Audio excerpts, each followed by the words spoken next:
Hey guys, what is up? This is Cody, or xCodeh. How's it going today? I have a life story for you guys today. And this story took place back when I was in freshman year of high school. But before I get into it, I just want to say I found a fucking Rolex in this story, so let's get on with it. So like I said, this story took place back in freshman year, and this is probably, I'd say like the first 10 or 20 times that I'd smoked weed. This was the prime time when I was getting into it. So me and my buddy were hanging out, and two of the people that lived kind of near us walked up to us and were like, yo, you want to smoke? And we were like, fuck yeah, want to smoke. So where we ended up going was this abandoned house that they actually demolished now, which is kind of disappointing, but it actually made sense because there was so much mold in there. But like, anyways, we went into this abandoned house, and at the time, we didn't know there was mold in there, by the way. We didn't know that at all, but it's like the spookiest fucking house you can imagine. Like, I don't think I've been in an abandoned building that would be so spooky, like at being there at night. Like, I don't think I've been anywhere that spooky. You have to go in through the basement door. Everything's just fucking smashed, and it looks like somebody just took a fucking sledgehammer to all the walls and stuff before they left the house. It's actually really fucking weird. There's just all this abandoned furniture and stuff all over the place, and you have to go like through the basement, up these stairs, through this really creepy room, and then you have to go up more stairs to where we used to smoke. We were all the way on the top level, sitting on this really old couch that probably was moldy. I don't know why we were sitting on it, but we were sitting there. We were halfway through this joint, man. I don't think I can even get this high anymore, dude. I took like probably 4 hits, and I remember strictly, exclusively, that it was blueberry kush, and this shit tasted like blueberries, man. I don't even know if it was blueberry kush, and I don't know if it was a placebo affecting the taste buds of my tongue, but I swear this stuff tasted like blueberries. It was phenomenal. And if you're a long-term supporter, long-term viewer, it wasn't the blueberry muffins weed. That is a completely different flavor. But I remember sitting down in the couch and just fucking feeling like I'm melting into the couch. I was just like, whoa. Holy shit, man. And my friends weren't even that high. I hate being like that baked when nobody else around you is that high, but I guess now it's not as bad. I remember like just talking with my friends and cracking up laughing at like the smallest little jokes. And my friend was hitting it like a roach. He was smoking it down to the stinger, as Wiz Khalifa would say. And I remember my friend looking over and then immediately just walking really fast over to the closet, like he found something. And I'm like, what'd you find, bro? And he pulls out a box, and this box, it just made my eyes light up.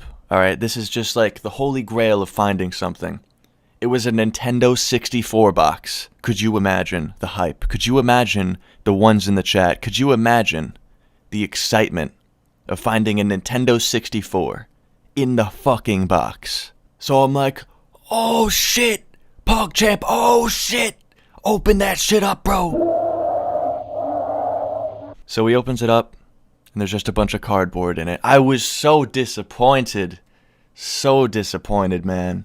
But there was actually a few games that I snagged and still have to this day. But we found a couple games for the Nintendo 64 that I didn't have, nor anywhere that sold them besides like eBay with a huge markup. So that was pretty cool. But because we found this Nintendo 64, we had the bright idea to look through the other rooms on the top level to try to find stuff. Because like I said, this was an abandoned house, but it wasn't just an abandoned house. This was a kind of house where these people were Colombian drug smugglers and were running from the government and had to leave the country all of a sudden. I'm kidding. I really don't know what it was. I wish it was something cool like that, though. These people committed the biggest credit card fraud of the country and just left for Guatemala. No, but seriously, I really wish something like that happened. That would have been cool for the story. But so I was looking through this bedroom kind of room, and I gotta really say this again. Someone literally took a sledgehammer to the walls. Like, there's holes in the walls all over the place.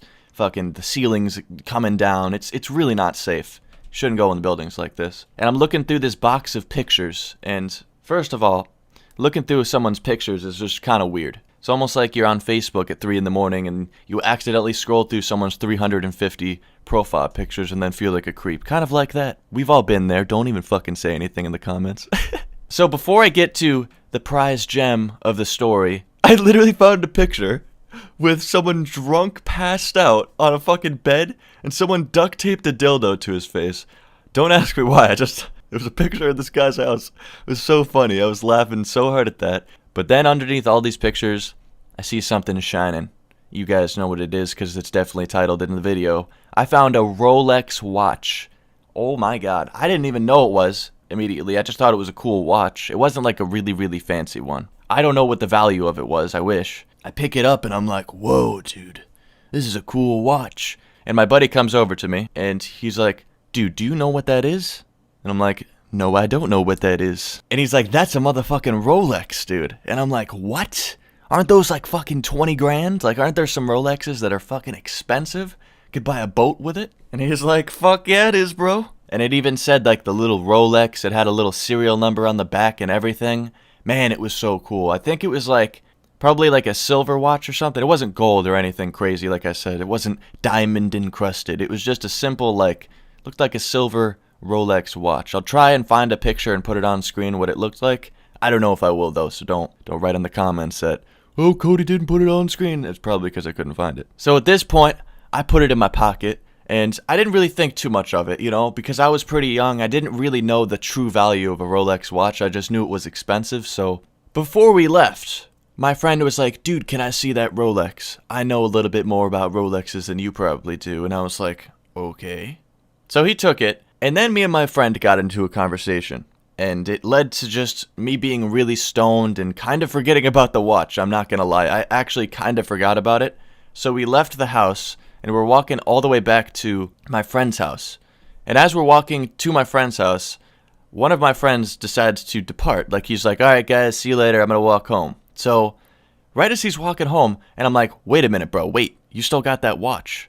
And he comes over to me, and he's like, what? And I'm like, you still have the Rolex that we found, bro. Can I have that? And he, oh my gosh, I can't believe that I let him slide with this. But he looks down and kind of like, you know, looks around his pants, like he's looking at the outside of his pants. And then he kind of like does a quick pat down of his pockets, and he's like, no, I don't have it, man. You didn't have it, huh? Yeah? Really, bro? Really? And at that point in time, I was like, well, shit, maybe he doesn't have it. All right, man, see you later. And then I walked back to my friends, and I asked them, yo, do you guys have the Rolex? And he's like, nah, dude, that kid had it. Really? And at this point in time, your boy xCodeh was out of a Rolex. Out of a real good time. I probably could have gotten a boatload of weed with that. Back when I was 13, that would have been the fucking holy grail in itself. Or just a lot of money in general. Actually, wait. I think if it's an expensive watch like this, I don't think you can pawn it in. I think there's like an ID with it's connected to a phone number and a picture, so it probably would have been a return to the sender. But anyways, crazy story, crazy time. I'll always remember finding a Rolex. I don't think a lot of people can say they found a Rolex in their life, so that's pretty cool. But have you ever found anything crazy? You want to let me know in the comments down below? I want to know about it. And for everybody who likes the video, I'm going to ship you a crate of bananas with a Rolex stamp on the box, so it almost looks like a box of Rolexes, but it's a box of bananas. Stay high, stay lifted. Peace.